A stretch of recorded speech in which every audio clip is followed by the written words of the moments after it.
"I just want to see my balance," said the little black girl in a calm voice that cut through the pompous silence of Bank of America Premium. Charles Whitman III stopped typing on his gold laptop and looked up over his designer glasses, as if he had heard the most absurd joke of the year. The 9-year-old child stood in front of the VIP counter, holding a transparent folder with documents, while dozens of Millionaire clients watched her with a mixture of disbelief and malicious amusement. Her worn sneakers and simple t-shirt contrasted sharply with the $3,000 suits and designer handbags that dominated that air-conditioned environment. "Did you hear that, honey?" Charles whispered to his wife Madison, loud enough for everyone to hear. "The child wants to see the balance. She probably mistook this place for a regular bank." Discreet laughter echoed through the hall, as if it were background music to further humiliate the girl. Luana Jackson had grown up hearing that she didn't belong in places like this. That children like her should know their place. But at that moment, something in her eyes revealed a determination that did not match her 9 years of age. It was as if she carried a secret too heavy for her age. The manager, Mr. Patterson, approached her with a condescending smile that didn't reach his eyes. "Sweetie, this is the premium section.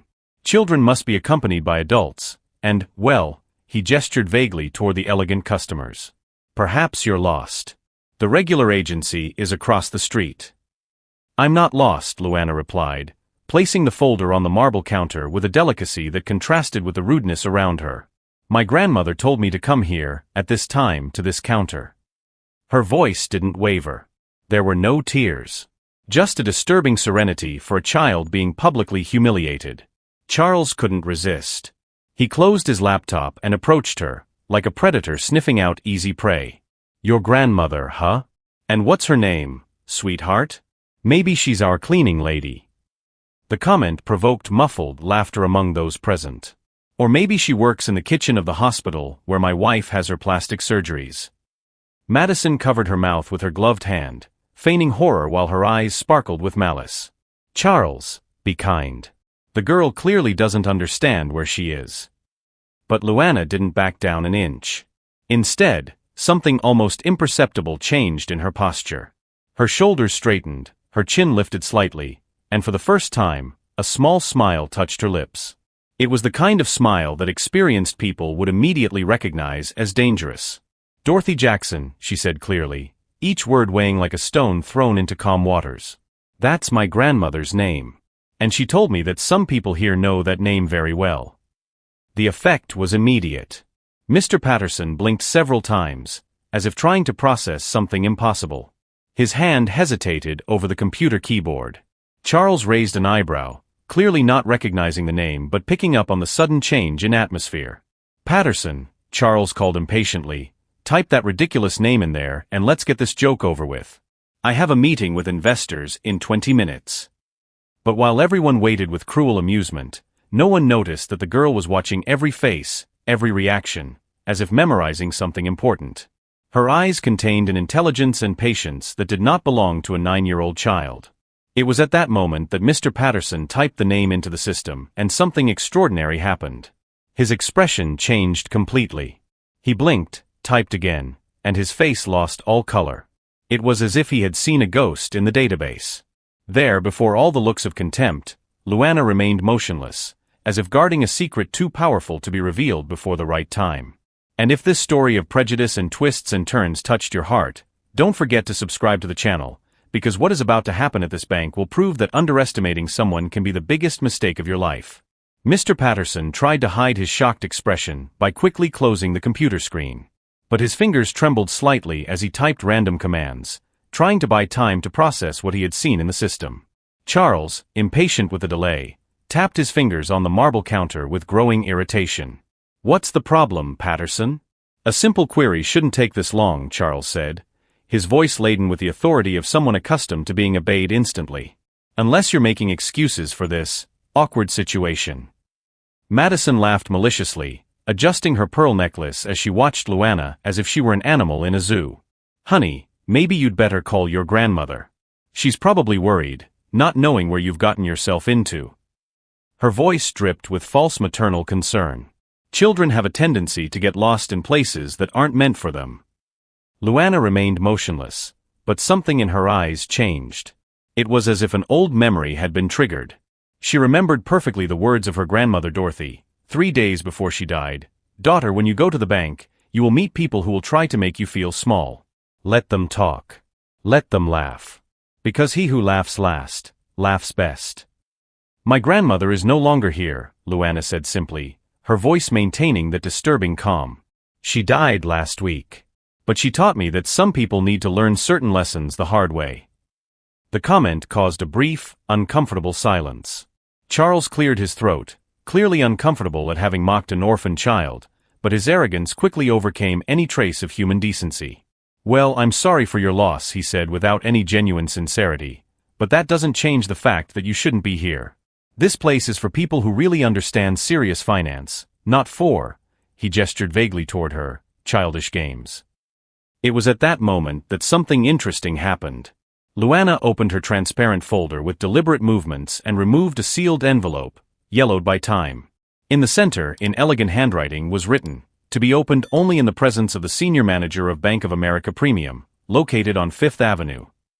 Mr. Patterson gulped when he saw the envelope. There was something about the handwriting, about the old paper, that made his stomach churn. Dorothy Jackson had been a legend in the city's black community, a woman who had built a quiet empire while everyone underestimated her, just as they were doing to her granddaughter right now. "What's this?" Charles asked, trying to take the envelope from Luana's hands. She quickly pulled back, her reflexes surprisingly quick for a child. "It's not for you," she replied with a firmness that made Charles recoil as if he had been slapped. "It's for the person who really runs this bank, not the one who just pretends to." The audacity of her response made Charles red with rage. He wasn't used to being challenged by anyone, let alone a 9-year-old black child. Madison grabbed her husband's arm, realizing he was about to explode in public. "Listen here, you little," Charles began, but was interrupted by the arrival of a figure who completely changed the dynamic of the situation. The regional director, Ms. Victoria Thompson, an elegant black woman in her 50s, approached the group with firm steps. Her impeccable suit and commanding posture made even Charles instinctively straighten up in her presence. "Mr. Patterson," she said, her voice cutting through the tension like a knife, "I received an automatic notification from the system about a special account inquiry. I hope all protocols are being followed properly." The relief on Patterson's face was evident. Finally, someone with real authority to deal with this impossible situation. But what he didn't expect was Luana's reaction upon seeing the director. The girl smiled, the first genuine smile since she had entered the bank. "Vicky," she said, using a familiar nickname that made the director stop abruptly. Victoria Thompson looked closely at the child, and slowly, recognition dawned in her eyes. "Luana Jackson," she whispered, as if she were seeing a ghost. "My God, you look just like Dorothy when she was a child." Charles and Madison exchanged confused glances. How on earth did this child know the regional director personally? And why did Victoria seem to be treating her with a respect they had never witnessed before?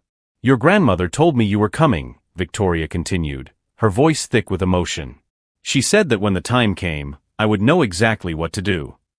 Luana held out the yellowed envelope to Victoria, who took it with slightly trembling hands. "She said you would understand what is written here better than anyone else." As Victoria carefully opened the envelope, Charles tried to regain control of the situation. "Victoria, surely you're not going to listen to this. This child must be confusing things, making up stories." Victoria raised a hand, silencing him immediately, something few people in Charles's life had ever managed to do. She quickly read the contents of the letter, and with each line, her expression changed from curiosity to utter amazement. "Patterson," she said without taking her eyes off the paper, "I want you to prepare the executive meeting room immediately. And call the legal department. Now." "The executive room?" Patterson stammered. "For her." Victoria finally looked up, her eyes scanning each face present before fixing on Charles and Madison with an intensity that made them instinctively recoil. "Ladies and gentlemen," she said with icy formality, "I strongly suggest you reconsider any further comments. You have just made the biggest error in judgment of your lives." Charles tried to laugh, but the sound came out forced and nervous. "Victoria, with all due respect, you're being a little dramatic. It's just a child with some fantasies." That's when Luana spoke again, her voice low but carrying a weight that made the air in the room seem heavier. "Mr. Charles, have you heard of Jackson Holdings? The commercial property network that controls half of the commercial buildings in this city. Charles blinked, confused. Of course he knew Jackson Holdings. It was one of the most powerful and mysterious corporations in the region. No one knew for sure who was behind it, but its investments moved millions.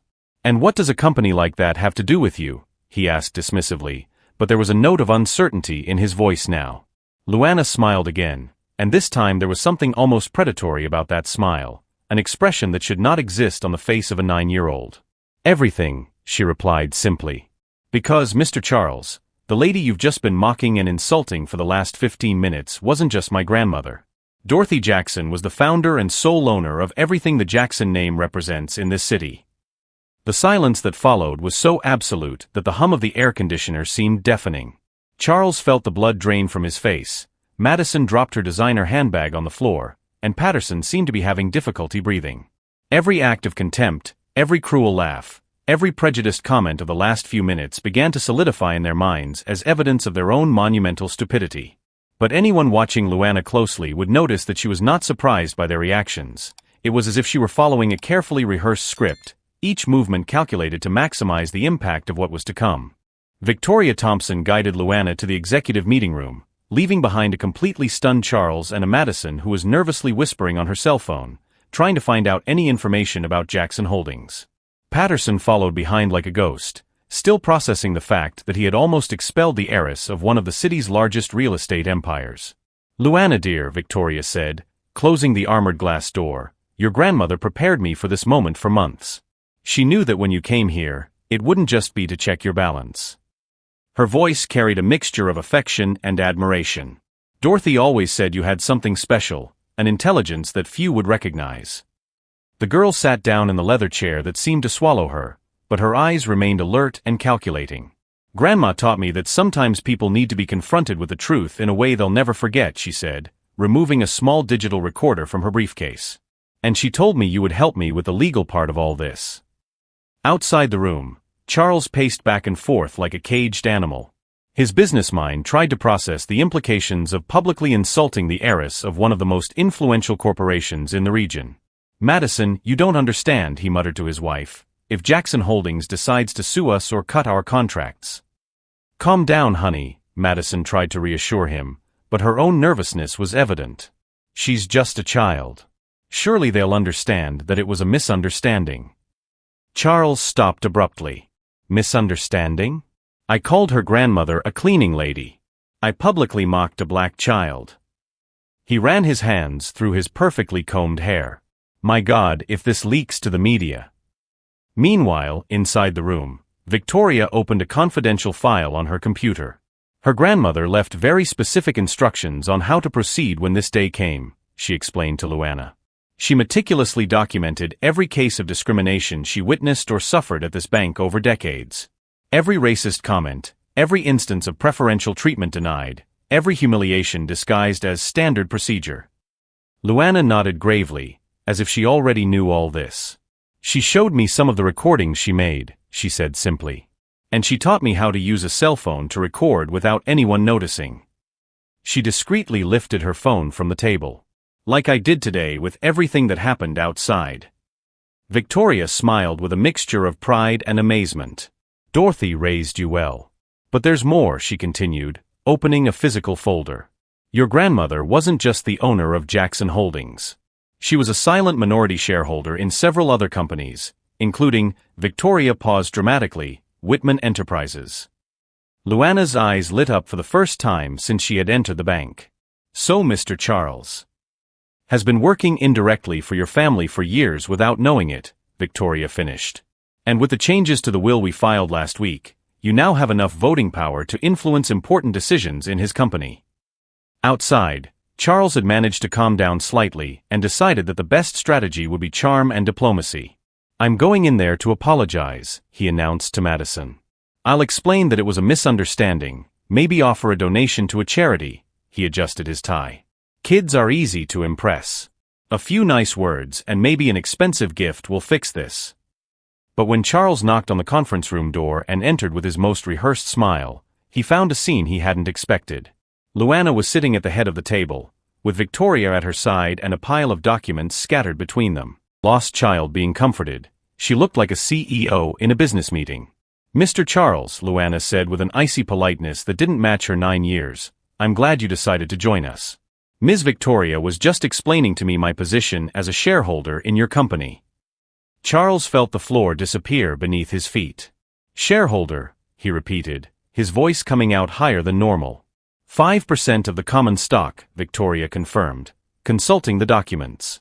Enough to request audits, question management decisions, and in certain circumstances, influence significant changes in the company's leadership. The blood drained completely from Charles's face. 5% didn't seem like much, but he knew that in companies with a dispersed shareholding structure, a well-positioned minority could wreak enormous havoc. "Listen, I'd like to apologize for the earlier misunderstanding." "Misunderstanding?" Luana interrupted, her voice maintaining that disturbing calm. "Mr. Charles, you called my deceased grandmother a cleaning lady, suggested that I was lost, and laughed at my presence here." She paused. "That was not a misunderstanding. It was racism." Charles opened and closed his mouth several times, like a fish out of water. All his experience in meeting rooms, all his negotiating skills, simply evaporated in the face of the accusatory serenity of a 9-year-old who clearly would not accept empty apologies. "And the most interesting thing," Luana continued, playing with the digital recorder on the table, "is that everything was recorded. Every word, every laugh, every comment." Her eyes met his with an intensity that made him involuntarily recoil. "Grandma always said that people reveal who they really are when they think there will be no consequences." Victoria leaned forward. "Mr. Whitman, would you like to hear some of your statements from today? I'm sure they will be very interesting to your company's board, your investors, and perhaps some media outlets specializing in corporate behavior." It was at that moment that Charles realized he was not dealing with a traumatized child who could be easily appeased. He was facing someone who had been trained, prepared, and equipped for this very moment. Every move Luana had made since the moment she entered the bank had been calculated to expose exactly the kind of person he was. And worst of all, he had fallen into the trap perfectly, providing all the evidence necessary for his own destruction. The door to the room opened once again, and this time a man in an impeccable suit carrying a leather briefcase entered. "Sorry for the delay," he said, addressing Luana directly. "I'm Marcus Henderson, the Jackson family's lawyer. I came as soon as I received the call from Mrs. Victoria." Charles watched in horror as the pieces fell into place. There was nothing spontaneous about this meeting. Luana hadn't just shown up at the bank for an innocent consultation. She had orchestrated the whole situation with military precision, using her own appearance as a vulnerable child as a weapon to expose the prejudice she knew she would encounter. And now, sitting in that room surrounded by lawyers, bank executives, and a 9-year-old girl who clearly had more power than he had ever imagined, Charles finally understood the extent of the mistake he had made. But what he didn't yet know was that all this drama had been just the first act of something much bigger that Luana and her late grandmother had meticulously planned, a lesson he would never forget about underestimating people whom society teaches us to ignore. Marcus Henderson opened his leather briefcase and took out a stack of printed documents, methodically spreading them out on the conference table. Charles watched each movement with growing horror, as if he were watching his own execution being prepared before his eyes. "Mr. Whitman," Marcus began with the clinical precision of someone who had been preparing for this moment for months, "would you like to review some of your public statements from today? I have the complete transcript here, courtesy of the digital recording Ms. Luana made." He held up the small device the girl had left strategically visible throughout the conversation. That's illegal," Charles stammered, his business composure finally crumbling. "You can't record private conversations without consent." Victoria smiled coldly. "Mr. Whitman, this is a public commercial establishment. There is no legal expectation of privacy here." She paused to give weight to her words. "And considering that your statements constitute clear and documented racial discrimination, we have not only the right, but the legal obligation to preserve this evidence." Luana remained seated calmly, watching Charles like a scientist studying a chemical reaction. There was no malice in her eyes, just the cold satisfaction of someone who sees a meticulously executed plan reaching its planned climax. "Let's go to your own words," Marcus continued, consulting the transcript. "The child wants to see the balance. She probably mistook this place for a regular agency." "Then, your grandmother, is it?" Maybe she's our cleaning lady. And my personal favorite, who knows, maybe she works in the kitchen of the hospital where my wife has her plastic surgeries. Each quoted sentence made Charles shrink further in his chair, as if the words were physical blows.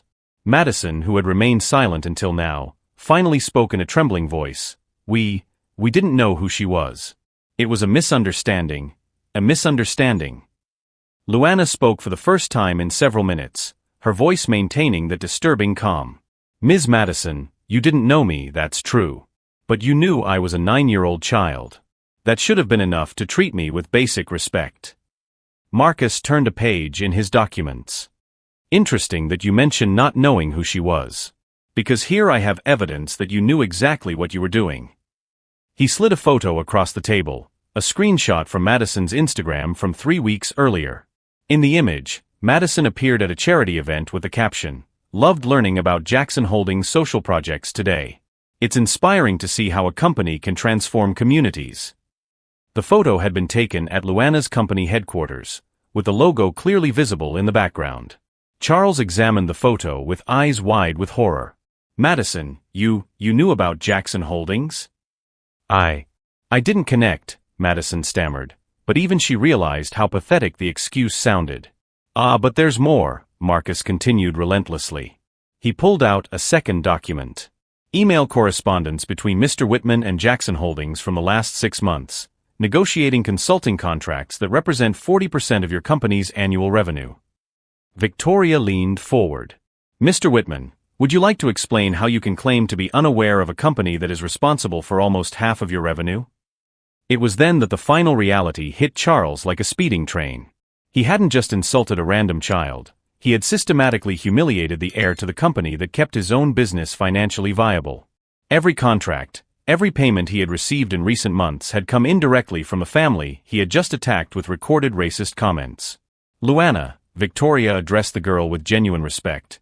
Would you like to share the decision you have made regarding the Whitman Enterprises contracts? The girl nodded and spoke with the same calm she had maintained throughout the ordeal.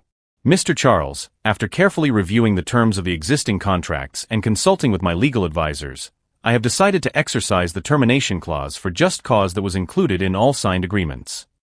Charles felt the blood drain completely from his face. Just cause? What just cause?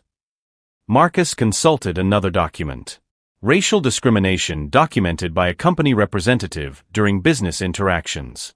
Clause 15.3 specifies that discriminatory behavior constitutes a material breach of the agreement, resulting in immediate termination and forfeiture of all outstanding payments. This will destroy me financially, Charles whispered, his hands trembling as he mentally calculated the implications. Without the Jackson Holdings contracts, his company would be unable to honor payroll or existing bank loans. You should have thought about that before deciding that my skin color determined my worth, Luana replied simply. There was no cruelty in her voice, just the cold application of logical consequences for consciously made choices. Madison burst into tears. Please, she's just a child. Surely you can resolve this in a more civilized manner. Victoria smiled wryly. More civilized than the way you treated this just a child for the last 20 minutes? She gestured to the transcript. Mrs. Madison, civility is a concept that should have been applied before, not after being confronted with the consequences. Luana rose from her chair, her small stature contrasting with the authority that emanated from her presence. Mr. Charles, Ms. Madison, you have taught me a valuable lesson today. You have shown me exactly the kind of people that exist in the world, those who judge a person's worth by the color of their skin or the appearance of their clothes. She walked over to the window overlooking the city. But you have also given me something more valuable than any amount of money, absolute proof that my grandmother was right when she said that racism is not always obvious. Sometimes it dresses in expensive suits and speaks politely, but it is still racism. Charles tried one last desperate gambit. Luana, I can change. I can learn. Please give me a second chance. The girl slowly turned to face him. Mr. Charles, you've had 9 years to learn that children deserve respect. You've had decades to learn that people shouldn't be judged by the color of their skin. How many more second chances do you need to become a decent person? The ensuing silence was broken only by the sound of Charles's phone ringing incessantly, probably news of the termination of contracts already circulating in the business world. He didn't even bother to answer it. Marcus closed his briefcase with a final, definitive click. Today's documentation will be filed in our permanent legal records. Any attempt at retaliation will result in further legal action. As Luana prepared to leave the room, she paused at the door and turned around one last time. Not for gloating, not for additional cruelty, but for a final lesson that would echo forever in the memory of those who had underestimated her. "You wanted to teach me my place," she said with a wisdom that transcended her 9 years. "Mission accomplished. My place is exactly where my grandmother always said it would be, at the top, building a better world for other children who will one day walk into places like this and be judged not by the color of their skin, but by the content of their character." The door closed behind her with a soft click, leaving behind two people who finally understood that they had just witnessed not only their own destruction, but the birth of a force of justice that they would never be able to understand or control. But what neither Charles nor Madison could have imagined was that this public humiliation was only the first movement in a symphony of consequences that Luana and her late grandmother had orchestrated, a lesson about the true cost of prejudice that would echo far beyond those cold marble walls.